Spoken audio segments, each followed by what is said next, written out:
Hi guys, today I'm going to show you how Narwal's self-cleaning works and how good a job it does.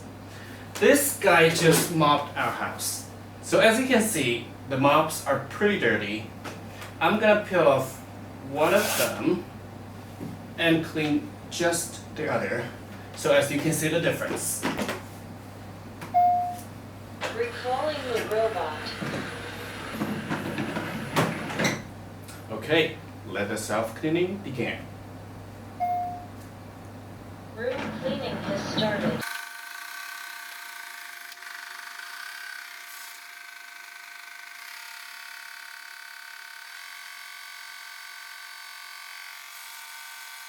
Alright, the self-cleaning is done.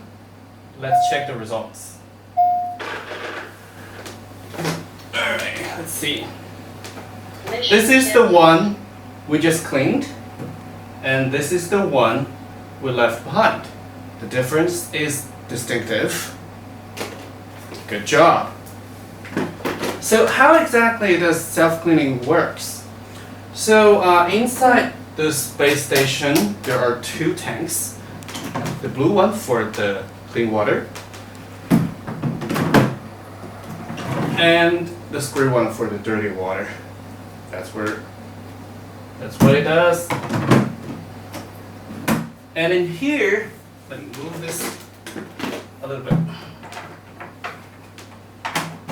In here we have a piece we call the cleaning rib. So when this machine cleans itself,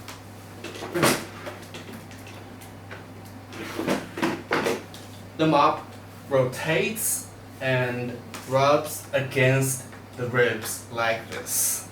And the clean water from the clean water tank was drawn and sprayed up from here against the mops.